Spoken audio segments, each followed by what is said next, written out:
Olá, hoje falaremos um pouquinho sobre a síndrome do coração partido e sobre um pouco da sua fisiopatologia e de como ela afeta a população hoje, além dos tratamentos e um pouco mais.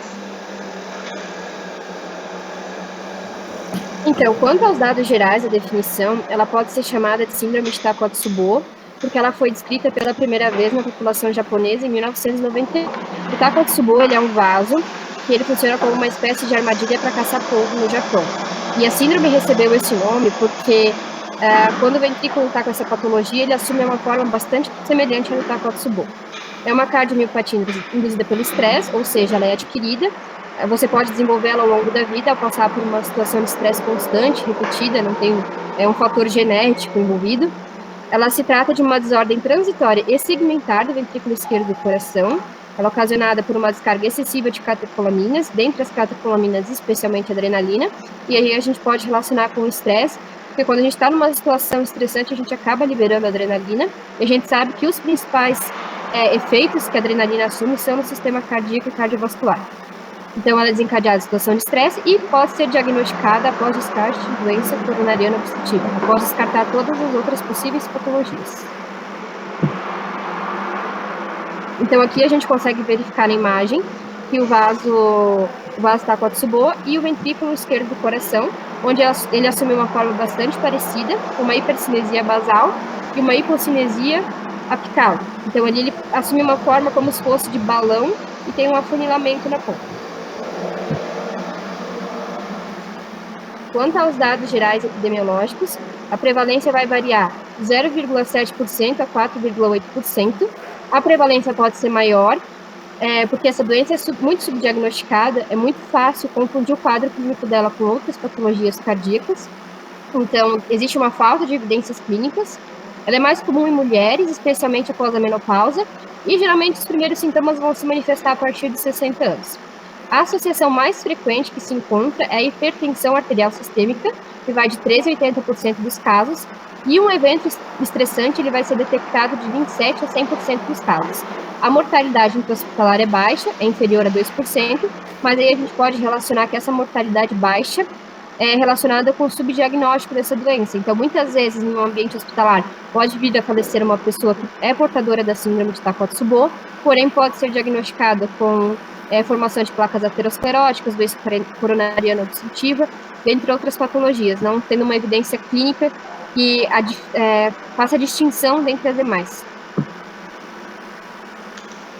Eu vou estar falando um pouquinho sobre a fisiopatologia dessa doença. Então, ela é uma disfunção ventricular apical transitória, como a Hannah já colocou, conhecida como a síndrome de Takotsubo.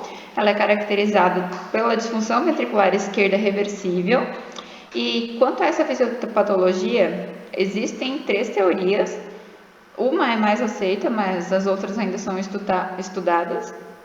E a mais aceita tem sim a ver com a catecolamina. Na imagem a gente vê a armadilha para polvo, né, a Takotsubo, e a semelhança dele com o formato do ventrículo esquerdo, com a pessoa que é atingida pela síndrome. Aqui a gente tem um coração atingido pela síndrome comparado a um coração normal, então a gente vê bastante diferença na parede ventricular, no septo interventricular também. E a gente consegue imaginar a fibrilação do ventrículo esquerdo, que não vai estar conseguindo fazer a contração cardíaca normalmente. Como eu falei, a teoria mais aceita é sobre a liberação local de catecolaminas induzidas pelo estresse. Então, como funcionaria? Com o aumento das catecolaminas no espaço cardíaco, resulta em uma contração cardíaca não bem sucedida, porque se eu tenho um maior aumento de catecolaminas no tecido, eu vou ter um aumento de cálcio, e esse cálcio em excesso vai causar um dano nas células cardíacas e vai também ocasionar o surgimento de radicais livres, que a gente sabe que quando tem excesso são tóxicos para o organismo. Então, a pessoa que está acometida com estresse vai ter um aumento nas catecolaminas, e isso vai induzir o aumento do cálcio intracelular nos cardiomiócitos, que vão danificar a célula, e a gente vê essa mudança fisiológica, né, da estrutura do ventrículo esquerdo.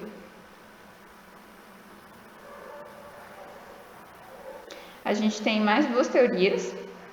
onde uma seria a correlação entre a existência de espasmo do miocárdio secundário e o distúrbio metabólico primário. Esse distúrbio estaria correlacionado com a disfunção do mitocondrial, onde a gente não teria a função da glicose em perfeito estado, nem dos ácidos graxos. Então, se eu não tenho nem a função da glicose, nem dos ácidos graxos, consequentemente, as minhas células cardíacas elas não vão ter energia para fazer a contração cardíaca normalmente. Então, pode sim ser uma teoria aceita, justamente por não ter energia suficiente e ficar fibrilando. E a última hipótese seria um espasmo de todas as artérias do epicárdio ventricular esquerdo em simultâneo ou ainda uma vasoconstrição também provocada por ação simpática. Então, mais uma vez, o estresse, né, sendo o vilão da situação, que resultaria nessa disfunção microvascular local. Como a Ohana já colocou, a gente tem uma correlação aí com idade e com gênero. Então, a gente tem a correlação entre os hormônios sexuais e uma possível sazonalidade, que seriam com mulheres de idade mais avançada, mais suscetíveis ao atordoamento do miocárdio mediado simpaticamente, especulando-se uma possível alteração pós-menopausa da função endotelial em resposta aos níveis reduzidos do estrogênio.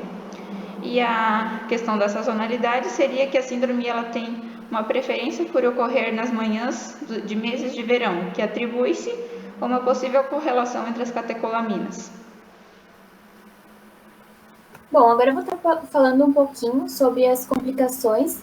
Então, a disfunção sistólica aguda que ocorre na síndrome de Takotsubo, com frações de ejeção médias inferiores a 40%, ela comporta um risco elevado de complicações agudas, como, por exemplo, a insuficiência cardíaca, o edema pulmonar, choque cardiogênico, arritmias supraventriculares e ou ventriculares, defeito septal ventricular, rotura livre da parede, trombo apical ou hospitalização recorrente.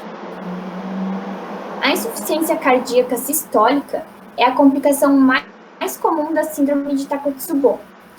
Ela ocorre em aproximadamente 45% dos casos e merece, por isso, uma detecção e um tratamento precoce. Alguns fatores significativos, como a idade superior a 70 anos, a presença de estresse físico precipitante e fração de ejeção inferior a 40%, elas contribuem para o maior risco de desenvolvimento da insuficiência cardíaca aguda. Essa fração de ejeção seria o volume de fluido, no caso de sangue, que é lançado de uma câmara para outra, no caso do átrio para o ventrículo. Constatou-se ainda que pacientes com níveis de proteína C reativa mais elevados e fração de ejeção mais baixa, ele tem maior risco de choque cardiogênico e morte. Então, essa questão ali da proteína C reativa é que quando ela se encontra elevada, está indicando uma inflamação ou uma infecção no corpo. E o choque cardiogênico ocorre uma baixa no débito cardíaco. Então, o coração ele perde a capacidade de bombear o sangue de forma adequada para os demais órgãos e tecidos. Outra complicação cada vez mais comum é a rotura cardíaca. Ela está associada a um rápido declínio clínico e é fatal se não for reparada cirurgicamente. Entre os fatores de risco, encontra-se o sexo feminino, a idade mais avançada, a elevação persistente da síndrome de Takotsubo, pressão arterial e fração de ejeção mais elevadas, o que irão desencadear pressões intracardíacas mais aumentadas, e isso sim vai levar ao desencadeamento da ruptura cardíaca. Então, com base em alguns achados, especula-se que o uso dos beta-bloqueadores ele possa ser o protetor da ruptura cardíaca. Então, aqui a gente tem uma imagem da ruptura cardíaca, que nada mais é do que uma ruptura, no caso, um rompimento do músculo cardíaco.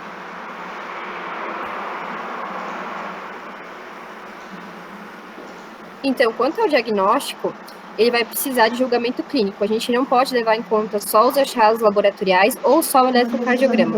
A gente precisa analisar toda a anamnese do paciente e o histórico dele.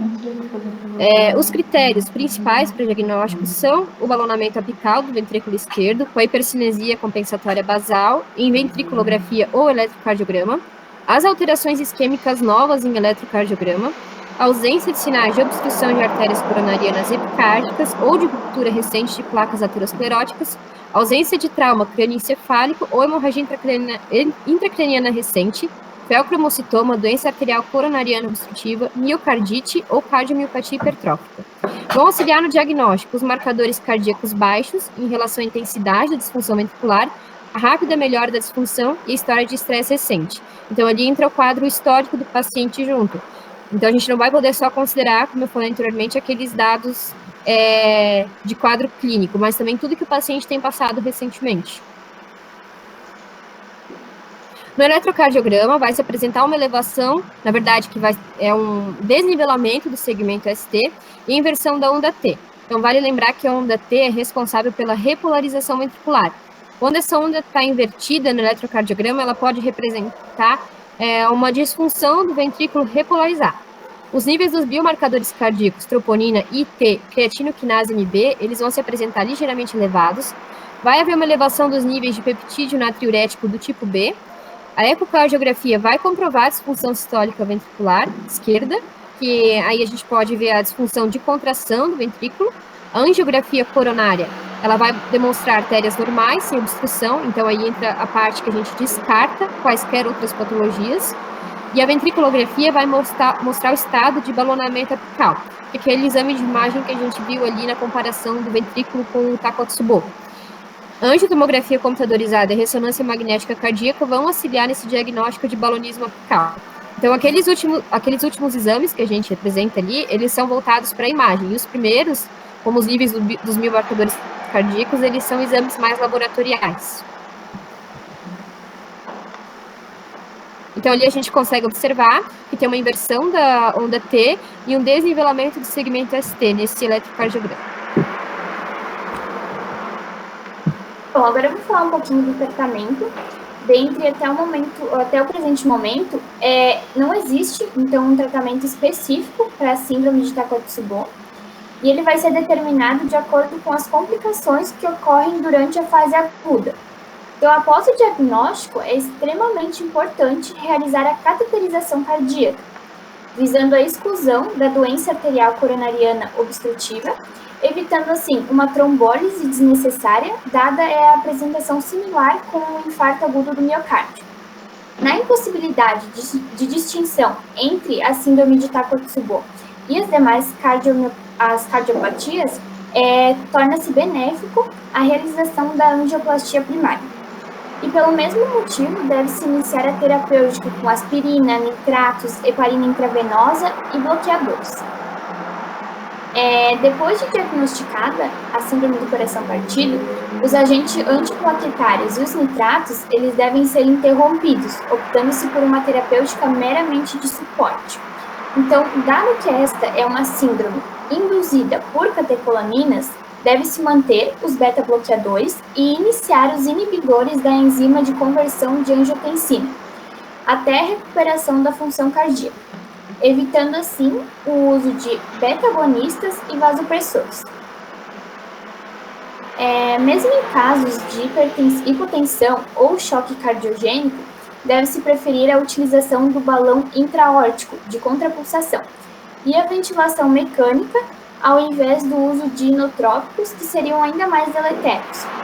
Em casos de obstrução dinâmica do trato de saída do ventrículo esquerdo, nenhum dos anteriores devem ser utilizado, bem como os inibidores da ECA, antagonistas dos receptores da angiotensina 2 e diuréticos, pelo risco de possível potenciação. Alguns estudos, eles sugerem a utilização dos beta-bloqueadores para a prevenção da perturbação de estresse e diminuição da intensidade de futuros impactos emocionais no estado funcional do paciente. Então, aqui a gente tem uma imagem que relata o funcionamento do balão intraórtico, onde durante a diástole ele infla e durante a sístole ele desinfla.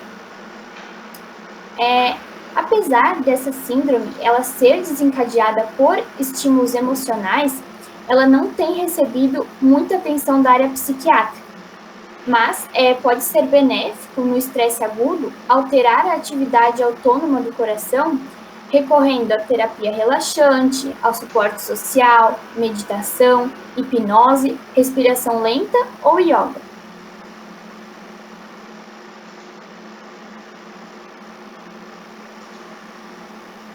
Então, quanto ao papel da enfermagem, a gente sabe que o enfermeiro é o profissional que tem mais contato com o paciente. Ele acaba sendo responsável por instruir os bons hábitos ao paciente. Nesse caso, os bons hábitos eles vão estar relacionados ao estresse e à síndrome.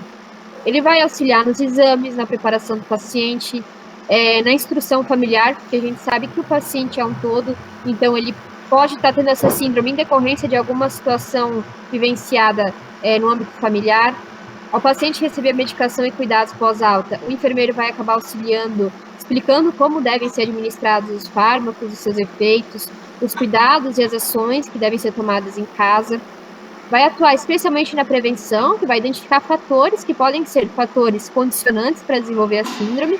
Então, ele vai estar instruindo quanto a isso. E na triagem, ele já pode estar identificando sinais e sintomas e estar fazendo encaminhamento médico adequado, especializado para aquilo que o paciente está sentindo. Então, o enfermeiro ele vai acabar sendo um profissional de extrema importância, porque ele não vai só atuar auxiliando, como eu falei ali, na preparação do paciente, ele vai atuar em todos os setores, desde a prevenção, desde a instrução, a promoção em saúde, dos bons hábitos ao paciente, até mesmo a pacientes que não tenham essa síndrome.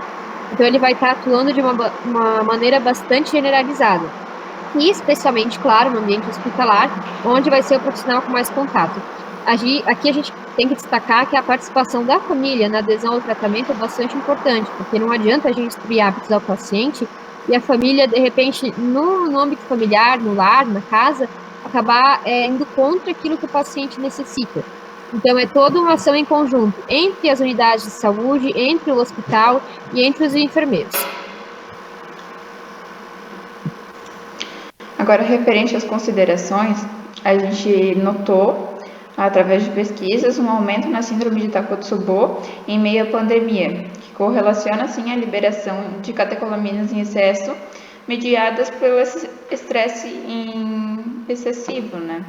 Através de um estudo norte-americano, o G1 fez uma reportagem, e a gente trouxe aqui para vocês, que mostra o aumento da síndrome em meio à pandemia. Então, quando a gente para pensar no que a pandemia acarretou para toda uma população, a gente deve lembrar do desemprego, da perda dos familiares, né, dos entes queridos. Então, a gente vê uma grande correlação da Covid com o fator genético. Aqui na minha cidade morreu recentemente uma família onde 6 integrantes morreram em 38 dias. Então, imagina para as pessoas que estão próximas, que são próximas dessa família, perder 6 familiares uma liberação de catecolaminas que é inexplicável. Então, essas pessoas sim estão suscetíveis a adoecer através da síndrome de Takotsubo.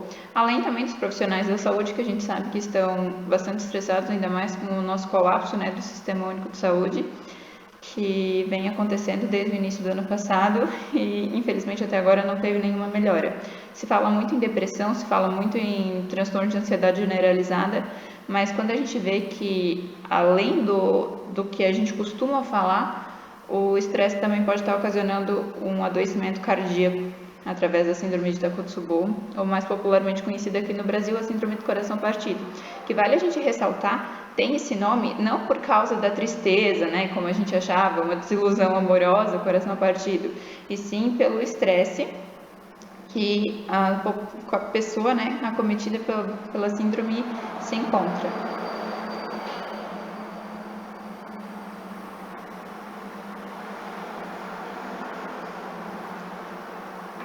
Pode passar, Isa.